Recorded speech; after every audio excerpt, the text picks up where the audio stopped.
پہنچنا عمراء کے اندر، گورنوں کے اندر بہت مشکل ہو جائے گا۔ اس طرح آقا علیہ السلام نے ارشاد فرمایا والوزراء کذبا، وزیر جو ہوں گے وہ جھوٹے ہوں گے، وزراء جتنے بھی ہوں گے وہ جھوٹ پر سارا نظام چلا رہے ہوں گے، جھوٹ بول رہے ہوں گے۔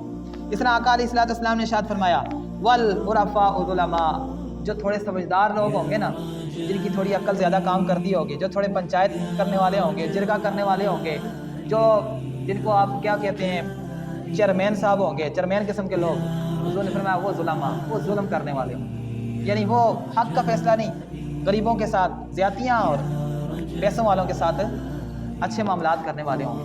اس طرح آقا علیہ السلام نے فرمایا والقراء فسقا، قاری حضرات فاسق ہوں گے، فاسق و فاجر ہوں گے، قراء جو ہیں قرب قیامت فساق ہوں گے، فاجر ہو جائیں گے۔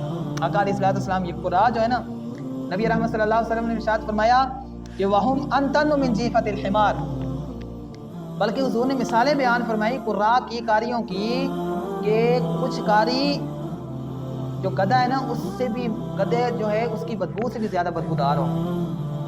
وجہ کیا ہے؟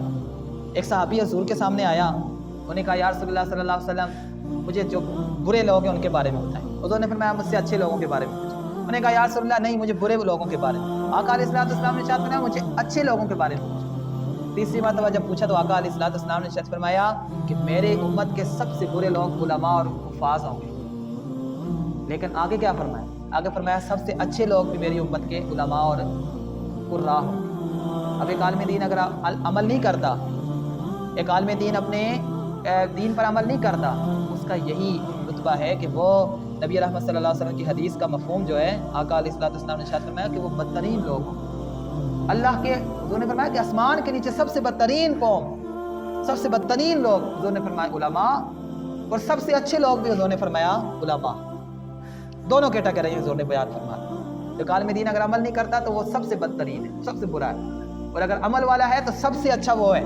اس کا ادب کرنا، اس کا احترام کرنا، اس کے پیچھے چلنا، اس کی بات ماننا، یہ بندے پر پھر واجب ہو جاتا ہے۔ تو اسی طرح نبی رحمت صلی اللہ علیہ وسلم نے ارشاد فرمایا، ایک اور حدیث کا مفہوم ہے، آقا علیہ السلام نے ارشاد فرمایا کہ ایک وقت آئے گا کہ قرب قیامت ایک نا بہت بڑی چیخ، ایک آواز نکلے گی، تو جیسی آواز آئے گی تو سارے لوگ ڈر جائیں گے، گھروں کے اندر خوف پھیلا ہو جائے گا، تو لوگ اپنے اپنے جو گاؤں کے یا اپنے اپنے شہر کے جو بڑے بڑے علماء اور پیر ہوں گے ان کی طرف بھاگیں گے، ان کی طرف بھاگ کے جائیں گے تاکہ بچ جائیں۔ فَيَفِرُّونَ إِلَىٰ عُلَمَائِهِمْ فَإِذَا هُمْ قِرَادَةٌ وَخَنَازِيرٌ،